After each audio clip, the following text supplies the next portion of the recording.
My first contact with Krishna consciousness was actually in sixth grade, where I did a report on Hinduism, and I actually read one of a devotee's book about the Vedic prophecies and this and that, and he had in there the story of Lord Vamanadev, and I was really impressed by the whole story.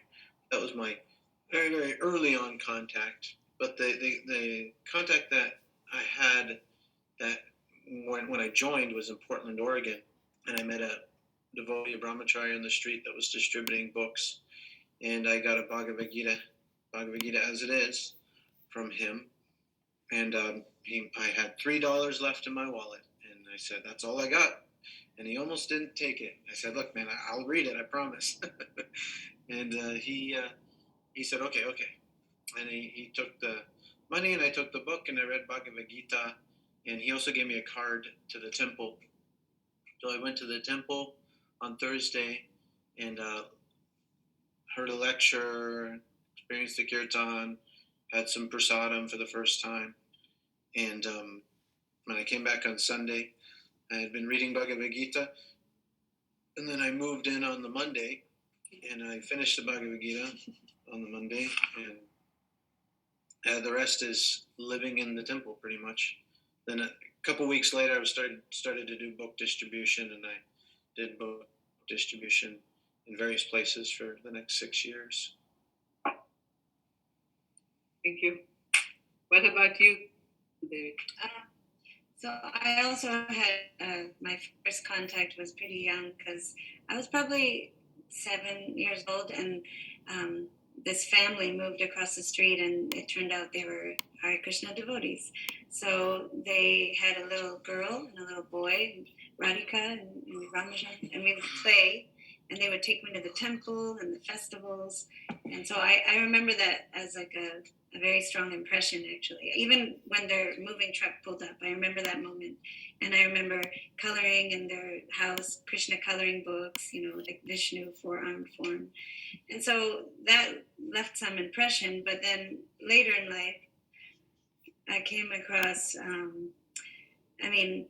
book, but I met a devotee, and that devotee, she invited me to the temple, and I went, and it was pretty special, because I knew I had been there before as a child, and I remembered there was some like memories of that temple in Vancouver.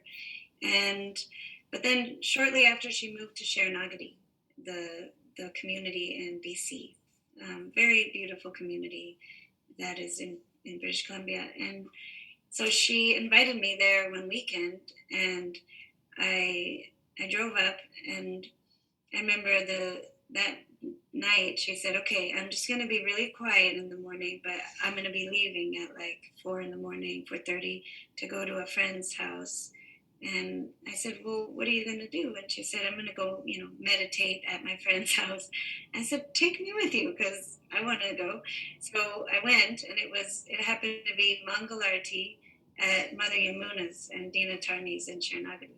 And so that just, of course, was complete, just something out of this world. And so I went the first day, and then I went the next morning, and the next, and every day I just remember feeling like, I feel this much happier. And then the following morning, I just feel like I just went up another level in happiness. So after that weekend, it was like, I think 3 or 4 days of going to the morning program, I was just like hooked. And so this was in November 2002, and I went back to the temple in December, and then I just started coming in January pretty regularly, like staying overnight. I was actually addicted to Mangalarti at that point, so I just decided, okay, I'll stay once a week overnight and go to the Mangalarti the next morning.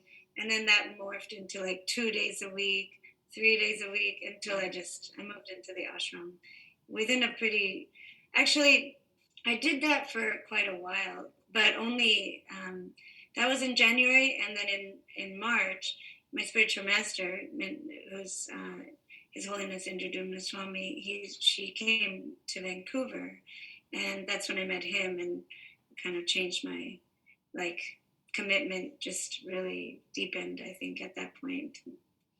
Yeah, I moved in shortly after.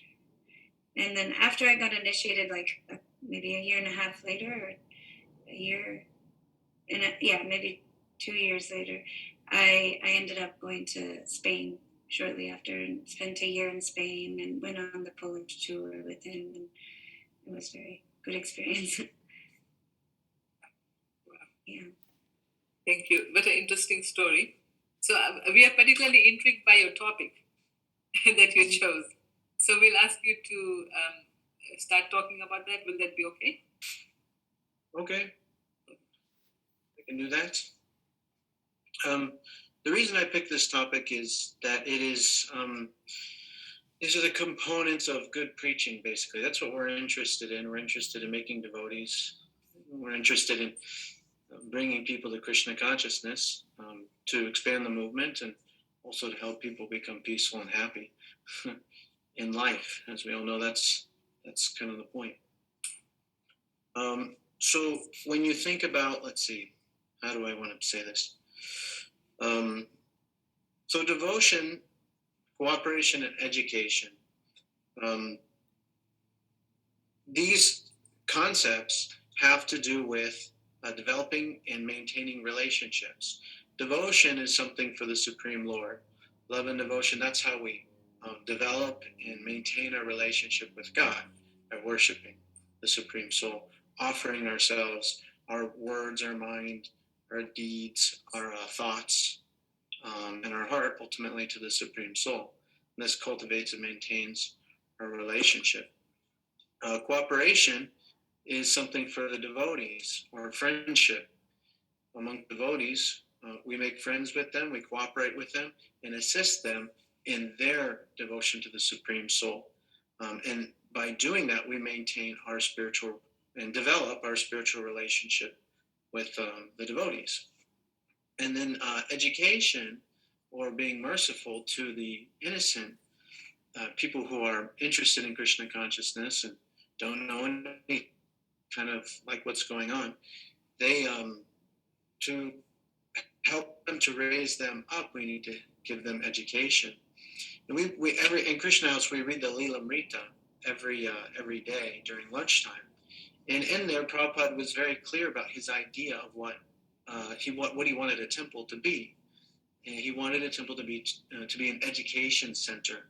So when people get educated about who Krishna is, then they can start developing their love.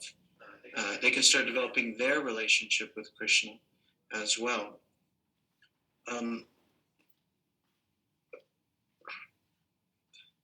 So all of this, in essence, actually, I mean, if you have a broad definition of it, all of this has to do with cooperation. And also it has to do with understanding. So, for example, if you want to develop your love in your relationship with the Supreme Lord, you have to know something about the Supreme Soul, who he is, what he likes to do, what he doesn't like to do, so on and so forth. Recording in progress.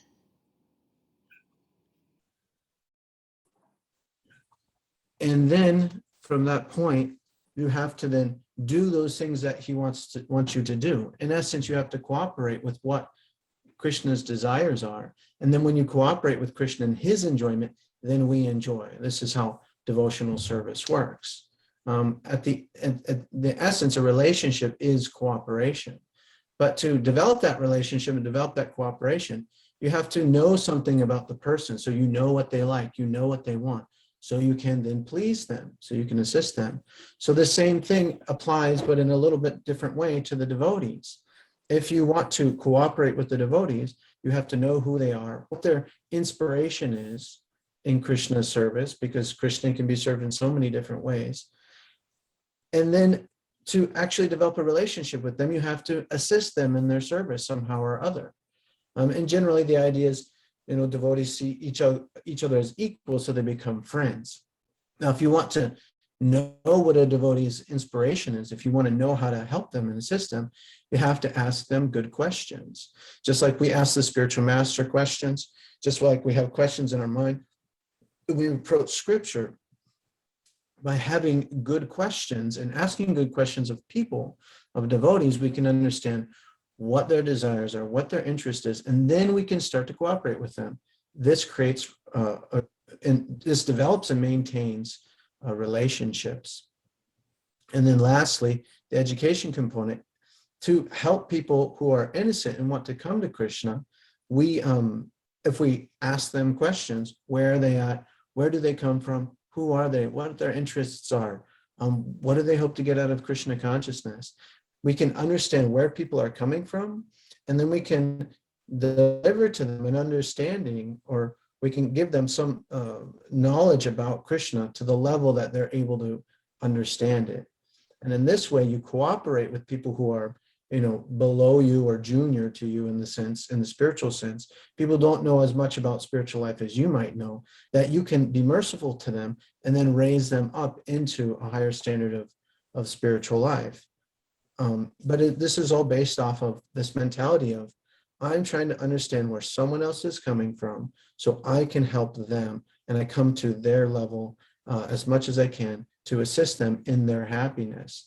And when this is all done in Krishna's service, everyone becomes peaceful and happy, and everyone makes spiritual advancement. You want to say anything about any of that? I mean, I was just thinking about, it makes sense. I was thinking when new people come, it's just really nice to make them feel welcomed and that you care about them, just in that vein of making friends with them and getting to know them, and then just staying in touch and inviting them to come and have them feel like somebody there cares, that they're interested and that they want to learn more. Yeah, and this actually idea of that I've been learning from Kalakantha is that making the shift from seeking to be understood to seeking to understand. If I can seek to understand Krishna, if I can seek to understand another devotee, if I can seek to understand a prospective devotee, like a new person, then my chances of actually pleasing them by my service and by my activity goes up dramatically. And the chances of that I'll have a nice relationship with them and I can build a relationship with them increases. And my chance of maintaining that relationship over a long period of time also increases as well. And the reason I'm so keen on this at this point in my life is because of all the other preaching that I've done previous to this point has been focused on trying to get people to understand Krishna and then inspiring people to engage in Krishna's service such that they can develop their relationship with Krishna. But I was not a big part of that relationship connection in my mind. I thought Krishna consciousness about delivering people some understanding of Krishna. And then they would just kind of like get going. Krishna would reciprocate with them. They would feel blissful and happy, and that would be enough to maintain them. And so we worked very, very hard in that way, trying to meet people on their level, trying to slow things down so we could deliver to them, something that's very digestible, something that's on their level and comprehensible, so that they could unpack what is Krishna consciousness and apply it. And in many ways, I feel like we've done a really good job at that. We've brought a lot of people into Krishna consciousness and to classes, into kirtans, and so many people throughout the years. But I've always seen there's this interest peak where people, they have interest in the beginning, it peaks at some point, and then their interest wanes and it goes away. And I've always been really frustrated to see this kind of up and down fluctuation of things are good, things are low, things are good, and people coming and going a lot. And simultaneously, I always felt never very connected to a lot of the people who came. I always felt somehow things were distant, and I couldn't really understand why. Until I met Kalakantha Prabhu and I learned more about Krishna House. And my realization now is that one half of preaching, or one half of spreading Krishna consciousness, is giving people an understanding of how to connect with Krishna and giving an example in ourselves and philosophical understanding about how to connect with Krishna through the activities of Krishna consciousness. The other side of preaching is as a devotee, make connection with new people and other devotees in developing personal relationships with people such that we feel very connected to each other. We know each other and we appreciate each other and we see the value in each other. So one thing I've learned is that people, and Saranga Thakur Prabhu shared something in one of our WhatsApp groups about cooperation. And one of the points in there is that everybody wants to feel valued and everybody wants to feel understood. And one of the big things that we do at Krishna House is we really try to emphasize that point. When we meet people or when people live in the ashram, we go out of our way to try to understand people and hear what they have to say and listen to them and validate what their life experience and go, I appreciate that. I see where you're coming from. That's very interesting. You're a very interesting person. And then and then also see the value in somebody. Go, I see your value and I really appreciate you. Thank you so much for telling me this. And I'm excited to hear more and more about you. These words and this attitude towards people endears people to you as an individual so much that they feel very comfortable. They want to come see you again, that this person gives me an opportunity to be heard, and this person helps me feel valued. And when we do that, because we're engaged in Krishna's service, those people will automatically want to do the same things we're doing. Because a lot of people are looking for this. A lot of people are looking for this feeling of value, of recognition and appreciation. And when we can give that to people on just a simple level, people become so satisfied. They become so interested in you in turn. This side of preaching, I had never realized before until doing this Krishna House thing. And I feel like the other half of my understanding of what does it mean to be a preacher in Krishna consciousness is completed. One of the main reasons is because when you go to the spiritual world, there's nothing but relationships. That's all that's there. It's your relationship with Krishna and all the devotees. Everything is alive there. There's no dead energy. Everything is a living entity. And therefore, all of your interactions with everybody is based off of having sweet, loving relationships and knowing how to keep those going in connection with Krishna and participating in those loving relationships. Now is our chance to practice all of those things in the association of devotees so we can cooperate in a joint way to give pleasure to the Supreme Lord. So to attract people to Krishna consciousness, you have to have devotion for Krishna. That blissfulness and that happiness, when Krishna reciprocates, other people will experience that and they can be shown how to love Krishna and basically consume the holy name. So they're peaceful and happy and blissful and they have something to, find pleasure in. Then the next thing, this cooperation, when the devotees have loving relationships and understand each other and express their recognition of each other and they show how much they value each other, then this loving mood takes shape where people feel very happy and peaceful around each other and there's no defensiveness. Everyone is very happy with each other because we've gone out of our way to appreciate each other. That will then help everyone work in unison to please Krishna. And when people from the outside, new people come, they see that we have a cohesive social structure because we appreciate each other and see each other's value and promote each other based on the values that each individual desires to be promoted by. When people from the outside see that we're a cohesive social structure, then people just want to join. People just want to be around that. It's blissful, it's peaceful, and everyone is getting on the human level what they need, what they want, which is recognition and appreciation. And someone is saying, I see value in what you do every day. That fills people with so much happiness. And it's such an easy thing to do. You can just say, thank you. You're such a wonderful person. Such an easy thing to do. That will make someone feel good all day long. And if you're the source of that, you're a devotee of Krishna, then they'll say, what else do you want me to do? You give me so much happiness. Say, oh, could you help me serve Krishna? So people see that will just on its own pull people in. And Krishna will send us people because we'll be able to take care of them. So then the other part is the educational component, that when we can think about where people are at and we can come down to their level because we're concerned about meeting people on their level of education, their conscious level, and then deliver something that's digestible to them. People then can unpack Krishna consciousness and they become blissful. And then on top of that, if we stay in touch with people, call them once a week and talk to them for 30 minutes and hear their story and reflect back to them that, I really appreciate you sharing with me, and I see a lot of value in what you have. I hope we can help figure out how you can use all your qualities in Krishna service. If we start doing that regularly in meeting with people and connecting with people who have shown just a little bit of interest in Krishna consciousness, with their consent, of course, then those people have a real connection with the person. They have a connection with the person. And what happens is, if you think of it as a hierarchy, new people have been around for a while in Krishna, this kind of showing love and appreciation for each other by meeting regularly, it just gradually will pull everybody higher and higher and higher. Because you have this string of connectivity that will connect us from from a new person to one devotee, to whoever is meeting with them, to Krishna, and everyone just gets elevated because we're all together like that.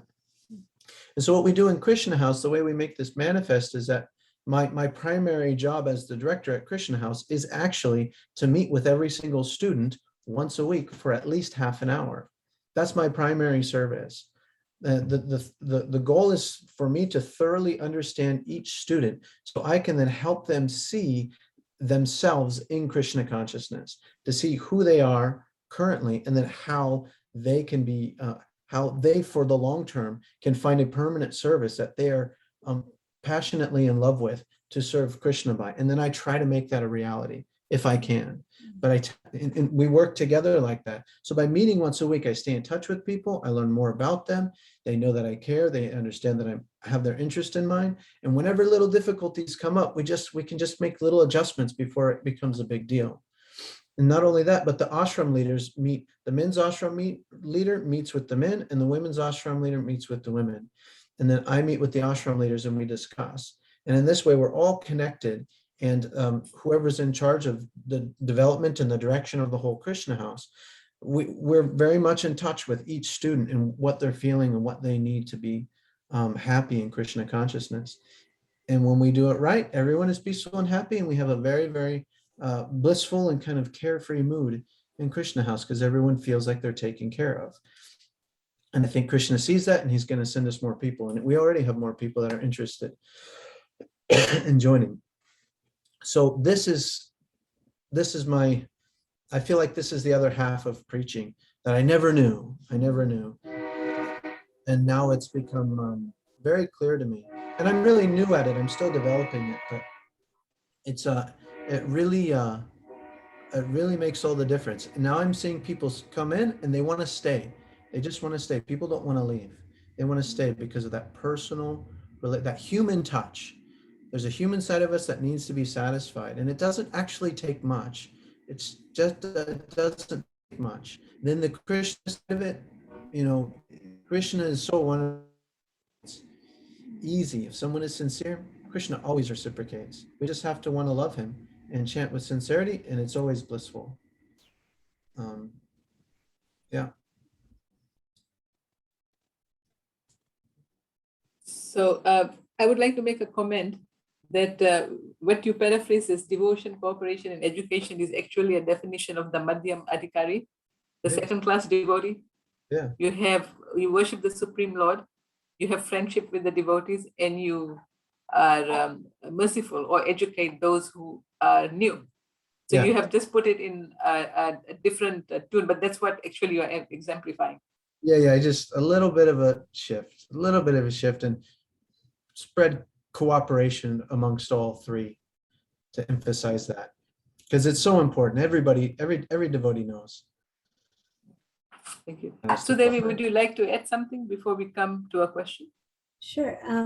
Well, yeah, just the picture he's painting of this really strong relationships in the house creates this, right now we have a COVID bubble, but it's like a COVID bubble of bliss. And people are wanting, I can just see every week we're getting more and more people come to the farm. And last week there were 50 people I counted, and it's just been growing week to week. And people are wanting to move in left and right. So it's very nice to see that desire for, kind of experiencing this just continuous devotional service, because people live their lives and they have lots of things going on, but to be able to come in and do this daily environment of Krishna consciousness with support and association is just a really special thing. And if people can take some time in their life to do it, then yeah, it's a wonderful thing. And for myself, I've always been interested. I'm just like naturally an including kind of person. I like to include people. So anytime somebody new comes, I feel like, we should like include them somehow and invite them to come again. And Krishna has just sent so many people lately. And one thing he was saying, like how people really do appreciate when you care about them genuinely. And this one young woman just came, she actually had missed her flight to Mexico, and she showed up at the temple because she Googled temples, and we came up, and when she missed the flight, she hadn't gone to our temple, but she knew, I think I needed to go to that temple. So she showed up in the morning, and a few of us like just, became friends with her. And after she extended her trip that she was going to just fly out a few days later, but she extended it. And now it turns out she's moving. She went back to Mexico to like wrap everything up, and she's moving to Houston. And her family's here, but she's interested to move in the Krishna House too. So, and I texted her when she went to Mexico. It was such a simple thing. Like I just texted her saying, how did you make it back? And how you doing? And she said, she said, thank you for keeping me in mind. She said, you have no idea how much that means to me. And it really hit me that that's right. People just want to have others care, and when people feel that, then they feel like there's a family mood there. And so Krishna House really is about that. Everybody's very in sync and cares about each other. And I really pray we can maintain this mood. It's just such a nice group of people. But I feel like if we have this mood, people will come in and just adopt that mood. So, and the wonderful thing is that we know how to maintain it. We know how it's developed. The one thing about this article that Suranga Thakur Prabhu quoted about cooperation, it said about people want to be valued and heard and understood. But it was saying that it's like in finding people like that is a needle in a haystack, people that you can cooperate with. And so who have the same viewpoints, think the same way, so on and so forth, and people that value and appreciate you. And I said, I disagree with that just a little bit, in that you can build an understanding of somebody, you can build an understanding of someone's value, and you can build a relationship based off of appreciating them and knowing their value simply by asking them good questions about themselves and really being interested in them. This is not mysterious. This is not a miraculous one-off thing. This is how humans work, and we can adopt this. It's not that hard. For example, and also you don't have to be highly trained. You just have to have a sincere desire to want to understand somebody, look for their value, and then state that you see a value in them, and you're grateful that for them sharing that with you. So for example, we could have devotees who are around, serious devotees who have been practicing. Each person could take 5 people, new person that has come to the temple, 5 people, and ask them, I've got a group and I call people every day, and you call each person once a week, and you just say, how are you doing? What's going on in your life? And tell me something about yourself, or ask them a good question. And for each person, each new person that came to the temple like that, if every devotee took up 5 people, someone's my Monday person, someone's my Tuesday person, somebody's, one person a week, we would develop relationships and pull those new people in closer and closer into the association of the devotees, very naturally, because we would be making relationships with people. And we would see our numbers naturally increase, and also our relationships. It becomes very wonderful too, because people reciprocate with love and appreciation. When you show them love and appreciation, there's no loss, there's no loss, and it's not difficult. You're not really revealing, intimate secrets to anybody. You're just asking people to tell them something about themselves. It's easy as anything. It's quite wonderful. And it's true, like not everybody that comes to a program or comes to the kirtan is ready right then to join. It takes some time. It takes them to be in the association of devotees to actually like dry up or like, become more in the Mhm. mode of goodness. And so Yeah. just having Human that, relationships. human relationships is what actually people they don't realize they're looking for Krishna, but they Yeah. are looking for human relationships. So if you develop Mhm. that genuinely with somebody, even I have people that came to our programs in Bellingham that it's been, years that we've been friends, and they're not necessarily devotees, but they'll chant japa. Like you can see, like they just like he was saying, they just naturally start doing the activities This is what because keeps people in they devotional want to meditate service. and they do japa. Our experience is this is what keeps people in devotional service long term. Ordinary people. Some people, they just come to Krishna consciousness and they're just devotees and they're devotees from the beginning. But it's a very few people. It's very few people. Most people need a social connection. They need a personal relationship. And when that is there, this will keep people in devotional service long term, as long as their connection to devotional service, as long as their connected person is in devotional service. The same principle exists with the spiritual master. Yeah, otherwise people come in and then They Maya, come and they go. just brings you out again. Yeah. That happens so much. But We've seen it. And that personal Yeah. connection is actually spiritual. That so-called human connection is one soul and another soul coming together and appreciating each other. And that can maintain a relationship for a long time. But we make it so much better by putting Krishna there, by assisting each other in Krishna's service. And so by adopting things in this way, there's no question more and more people would join us because Krishna just makes everything so wonderful. Thank you. There's a question in the chat. Can you see it or should I read it out to you? Yeah, I can see it. Okay. You want me to read it? It says, what would you say to someone who argues that devotion to material education should be the priority in one's youth because in one's old age or retirement, one will have more time for spiritual practice or devotional service? Well, I would say what Prabhupada says is that it doesn't work like that. How you cultivate yourself throughout your life influences who you are at old age, particularly. And it's well known if you study any psychology or the way the brain works. In the beginning, human development, the mind is very fluid. It's very fluid. It can take on new ideas. It can adjust very nicely.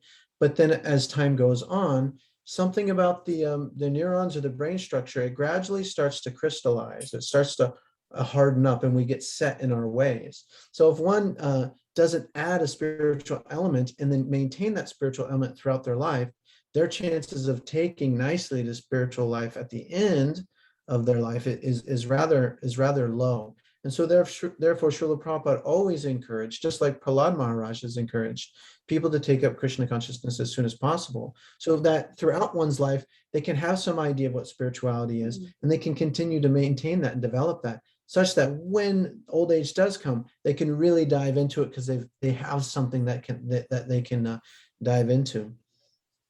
The other thing I would say about that is, from what we're doing specifically as Krishna House, we're not asking a huge commitment from people. We segment everything out in 2.5, 3 month commitments. And even for some people who are not sure, they can do like a 2-week thing to see if it works for them. But if people commit time, 3 months, and then we reevaluate. If you want to go another trimester, you can then come again. So the opportunity is not that once you move in, you're forsaking everything. No, it's broken up into 3-month commitments so people can then make adjustments as life progresses. And simultaneously, they get that spiritual foundation that is so necessary for just being a human being. And that's the other component, that human life is meant for spiritual advancement. So it's not like a luxury, it's actually a requirement to even exist on the human platform. The only thing, the thing that humans specifically do that nobody else does is religion. Like the animals don't do it. The plants don't do it. Nobody does. Humans do religion. So to get that spiritual religious foundation is essential in the beginning of life. So then whatever other things you do, you can learn how to spiritualize it. And for anyone who's ever lived in the ashram, that ashram time is very special. It's a very short period of time, and most of your life is spent haggling over work, job, money, family, and all these other things. Or actually, this is quite a short period of life. Just like childhood is very short, ultimately college life is very short. Most of your time you spend as an adult trying to make money and struggle with the material nature. Thank you for that. I remember that Tamal Krishna Maharaj would say that unless you take people seriously, they cannot take you seriously. Yeah. Which is your value about trying to understand them and where they're coming from, Yeah. to have them feel valued. That's true. Very interesting. And about this taking up Krishna consciousness when someone is old, Srila Prabhupada also said, right, that why do people go to college or school? Because that's the time for education. I have the turning point in my life was when I was one day delivering a 45-year-old woman who had 15 children, and she was screaming in labor. She was calling for her mother, she was calling for her father. So I just said, I was taking up Krishna consciousness. And I said, at this point, no one can help you. Why don't you call on the Lord's name? She looked at me straight in the eye and she called me Betty, like, my dear girl, I have never done this my whole life. I can't do it now. I was so shocked. No adult had ever told me that before. Wow. They all told me that you should take up spiritual life, So I realized how important. If she can't do it at 45, you can't wait till that time. Yeah. And even I was just thinking, like, we know a couple people that joined later in life. Like, one man joined at 50, and one woman just now in Boise, she's 60, and they're like really the best devotees. But the way I think about it, they've spent their life cultivating that. Like, she was such a devoted Christian or Catholic. She would show up at 2 a.m. to be with the host, because it's like a 24-hour prayer cycle. Who does that? At 2 a.m. she'd show up and then go back home and sleep. I know that these people, they were cultivating this their whole life, and when they came to Krishna, it was instant. Instant. It's true. So they could recognize all of the goodness right away. Yeah, they found it, and they said, yeah, this is it. But like even Balabhadra, he was like this. So definitely so. You have to be cultivating this during life, unless you get like a very special mercy, which that happens too, of course. But it is nice to, that's why we go to the university twice a week. We're really trying to catch people young, but we do meet people of all ages, and I always think, like, it shouldn't just be for young people. We should also cultivate anyone at any age. Well, and that's why I gave my talk kind of outside of really the realm of Krishna House. I wanted to talk about it, how this is just a principle of preaching that everyone can be developed and maintained. And it's not just about Krishna House. Krishna House itself is really successful because it follows these principles very strictly and very seriously. We take it very serious. Our personal relationships with people, we take them very seriously. That's a big part of all of our meeting and our conversations about, first, it's like, okay, this is the obvious thing to do, but how's it going to affect this person? Who's affected the most by this?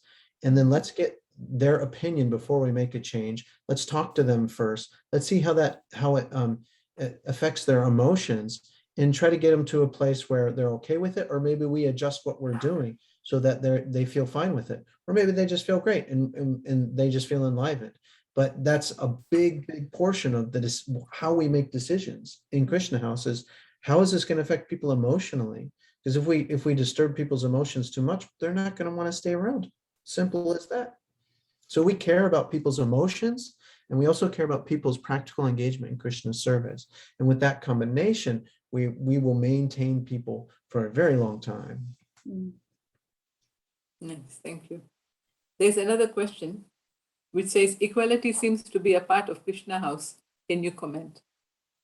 Yeah, it's a big part of Krishna House, because when you think about our philosophy, and particularly when you think about Westerners, people join Krishna consciousness for two main reasons. It's very blissful. The kirtan feels very wonderful.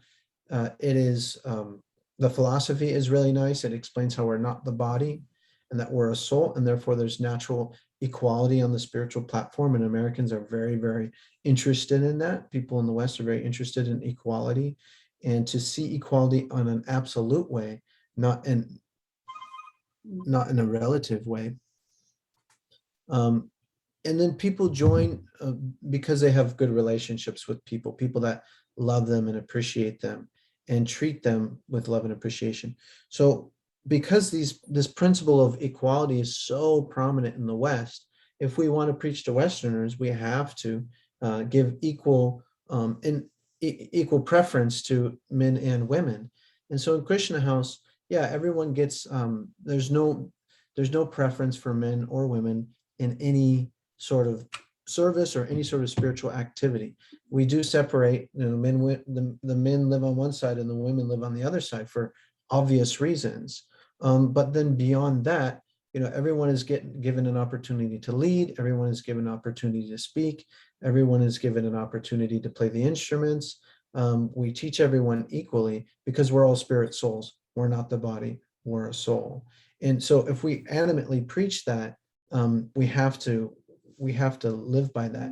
Not only that, but again, because Westerners are so concerned about this equality component, if we show preference somehow, that it just turns people off, because then they start thinking, what's in the deeper layer? They see the surface that they see, and then they start to speculate what's in the deeper layer. And Westerners are very sensitive to that for a lot of good reasons too.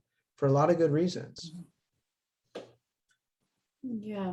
Yeah. Even just the subtle things of like passing around the flame to the men and women, not thinking like, oh, let's do all the men and then the women.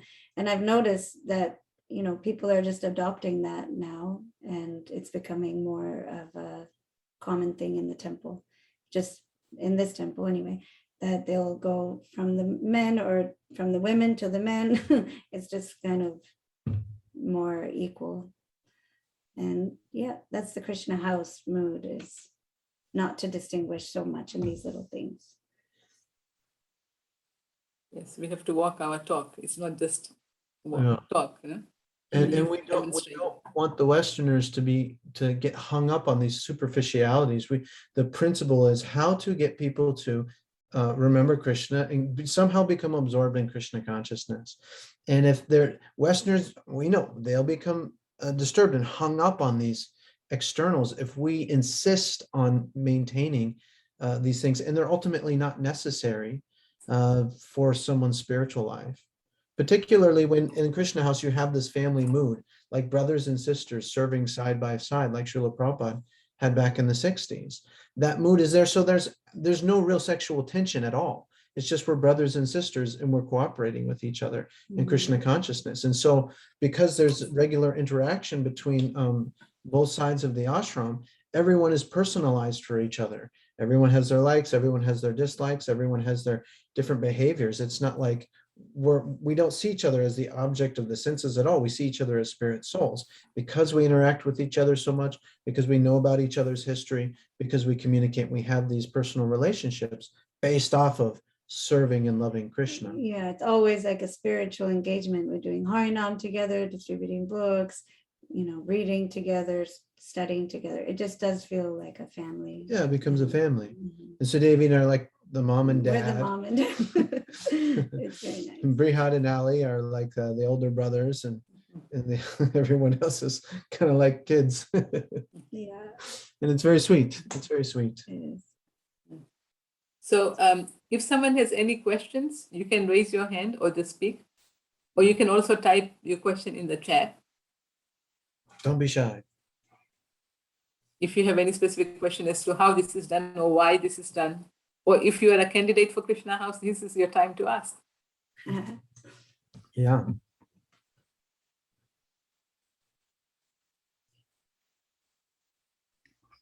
A long time ago, Kalakantha was in Houston, and remember he would sometimes meet a new person and he would say, "What would you like to do for Krishna?" I don't know if that's still part of Krishna House, but can you comment on that? Yeah. One of the guiding principles of Krishna House is to help people see themselves in Krishna's service, not to be somebody else, but to see what kind of mind, body that they have currently and how to use that in Krishna's service. So part of that is helping someone find a long-term service that they really want to get into. And so I every now and then ask people that. I say, where do you see yourself in 5 years? and what kind of service do you want to do? What really gets you excited? Because for me, I know my own personal experience is just like that. If I don't have some work in Krishna's service that I can do, I'm not inspired to do austerity. I'm not inspired to wake up early and to get my rounds done all on time and do. But if I have something that I really enjoy doing in Krishna service that keeps me busy, it's just like anyone who has a job. The job, you got to get up at a certain time to go to work because you can make that money and maintain your family. And that, in a sense, inspires you and gets you fired up to get going. So when someone has a service that they are particularly attracted to and really fills their enthusiasm in their heart,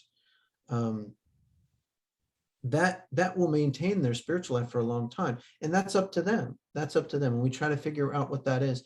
And if we can then make places for those people to do those kinds of services, people with good relationships will be inspired and fired up to do all sorts of stuff in Krishna's service. But we have to ask people, and then we have to change who we are or what we think the direction of the temple should go into, so we can serve one person, so they can be permanently fixed in Krishna's service. So yeah, that's a big part of it. And sometimes it means people go somewhere else besides Krishna House. Sometimes it means people go somewhere else in the world. Who knows? But we give people a basic understanding of how to serve Krishna, how to see themselves in Krishna's service, and then what they do with that is really up to them. If we can provide something for them, we'll be able to keep them around. But otherwise, it's not up to us to judge what they do in Krishna's service. I remember Kalakantha Prabhu was saying that we're not attached that people who come to Krishna House stay in the same temple. They can do their service wherever they find a good fit. We just want to make sure that, like you said, find a service that they are inspired by. Nimai Sundari has a hand up, so you can speak, Nimai. I joined a little late because of some personal problems to deal with. Could you please tell me, where are you located? Are you in Houston or out of Houston? And how many people already are in there? And what activities they are doing? Just a brief idea, because I missed the first part of this today's class. What was the last question? Oh, well, we're in Houston. We're just about 5 to 7 minutes drive from the temple at this beautiful farm. We're like 30 seconds from the temple. Well, maybe driving. It's like 5 minutes. We're 7 minutes from where the Krishna House is. The temple here in Houston has this, Yes. urban farm. Yes. So the urban farm is where the Krishna House is located. And it's called the Bhakti Urban Farm. And it's beautiful. It has 8 acres with 3 lovely Swarbi cows that are very gentle. And the Krishna House is a large house with like 10 rooms and 5 bathrooms. And there's about 10 people there. There was 10, and now I think there's 9. Yeah. One young woman went to go do something back at home, but yeah, there's 9 people. She actually went to join Krishna House in Gainesville. In Gainesville, yeah. She was there before. So anyway, she's going to come back. She's coming back after. She likes it here too. Yeah, and it's a different mood than Gainesville. If you're familiar with the Gainesville Krishna House, it's basically, somebody described it, it's like a college, but just a different subject matter. Krishna is the subject. And the mood is like that because it's, it's on a campus, practically speaking. There's a lot of commotion, lots and lots of students. They have like 25 and up. But this is very intimate. There's like 10 people right now. And of course, the setting is very natural. And what was the last question? What activities are going on? We so someone who wants to live in Krishna House, they can pay tuition. There's Krishna House, and then there's the Bhakti Academy. Bhakti Academy is a curriculum that we follow to teach people Krishna consciousness and the daily activities we do. Someone can pay tuition at $500 a month if they're working, and they can participate in the morning program, chant 8 rounds a day, follow the 4 regulative principles, and live in the Krishna House on that tuition basis. And they go to a full morning program and everything. The other way to do it is through service, and you can do 20 hours of service a week. And that's how you would pay your tuition. And so those 20 hours of service is broken up here in Houston between going out on Harinam, chanting at the university and distributing books, and doing service on the farm in the farm garden, basically harvesting, making beds, whatever the farm devotees ask the students to do. And that's pretty much, and we have a program on Sunday that everyone participates in. And the activities, how they go in the days, they start in the morning. There's an optional Tulsi Puja at 4:50, and then there's Japa. Japa until 5:45. Yeah, and then there's a Mangalarti, and then another Japa period, and then at 7, we all go to the temple, do deity greeting, and right now it's, of course, the Damodar Astaka and Prabhupada Puja, a class, have breakfast, and then there's a short little break. Usually it's very short because sometimes they clean the kitchen and then come back and go out on Harinam or go and do their farm service. And then there's a little break before lunch. And during lunch, it's also like a real family mood. We read either Sadhu or me read the Srila Prabhupada Lilamrita, and then, we have lunch together, and then there's a break after lunch. And then in the evening, again, come together for an evening program. Once a week, Bhagavad Gita. and again, once a week, I meet with each student.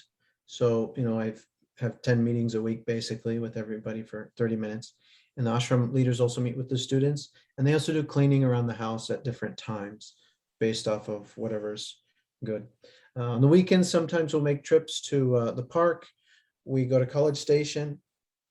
We went one time. There's a few different extra things that we do as far as trips are concerned, to just break things up a little bit and make it more fun. And I should mention, most Saturdays, we don't do this every Saturday, but most Saturdays we've been going to the zoo. The zoo And at Herman Park. And it's so fun, and that's a great place for people to just join in if they're in the Houston area, because it's like a festival every week. So around what time do you go to zoos? In the middle of the day? Yeah, it's between 4 and 6. Well, That might change. it's changed right now because the zoo's got different schedules. So now it's 3 to 5. Okay. Yeah, it gets dark at 5:30, so Yeah, we're One- gonna, time difference. Yeah, you can talk to Vishal to stay in touch on that one. He's the primary engine behind all that. I And am not that's- sure. I'm not sure how to, but I will send you Vishal's number in the chat. Thank you, Mataji. well, one last thing. In downtown Houston, Discovery Green, the family area for recreational activities, like last Tuesday I attended, there was a huge, almost like 70 to 100 people doing the yoga. Oh, wow. And people doing the yoga are whatever they are being sponsored by some of the stores, grocery stores, maybe Sprouts, I think.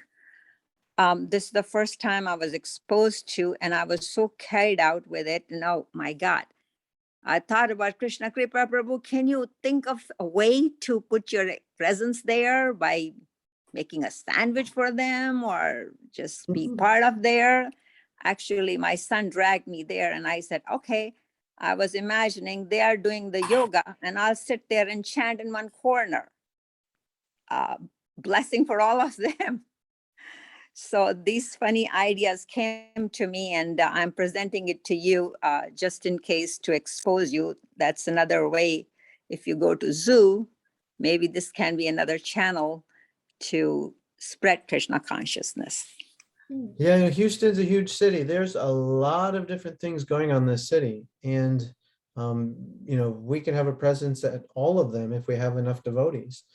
And that's what Krishna House is supposed to do. We're supposed to increase the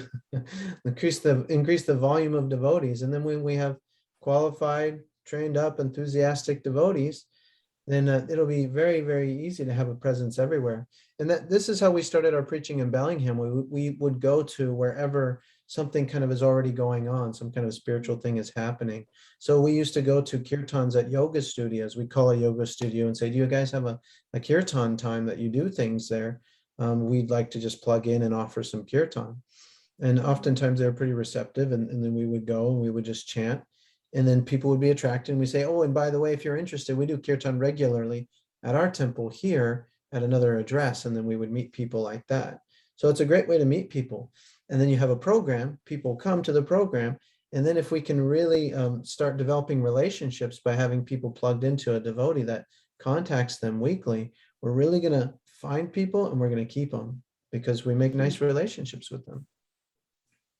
So gradually, you can only do more if you have more people. So, but yeah, it's a good thing. We can see if that was a one-time yoga thing, or if they do that regularly. And if it is regular, we could definitely see if they would allow us to plug in and do a kirtan for them after their yoga practice. They're usually pretty open to that. It's pretty, and being a huge city, I'm sure there's massive yoga studios here somewhere that would love to have some people come in and lead a really fun, rip-roaring kirtan after a nice yoga session. So we have put Sadhu Sanga Prabhu's email in the chat if you would like more information on Krishna House. And then I put down Vishal's number. Sorry, it is 4 and not 4 for Vishal, his phone number. And Nimai Sundari, she's a very enthusiastic dancer. I haven't seen her dance for a while, so we want to invite you for the Saturday Harinam. And at the farm, we also have a program on Sundays at 11 a.m., 11 to 12. So you are welcome to come in every Sunday. It includes kirtan. Sometimes there is a yoga class before that, and a little talk, and then prasadam to go. And then, of course, if you'd like to join our mailing list, please join our WhatsApp group. The address is in the chat. And the address for the farm where Krishna House is located is also in the chat. It's 2 miles from the temple. So if you have any other questions, I don't see any other questions. Okay. So we would like to thank you so much for joining us and for entertaining our questions. And we look forward to seeing you all next Friday or on Sunday or Saturday at the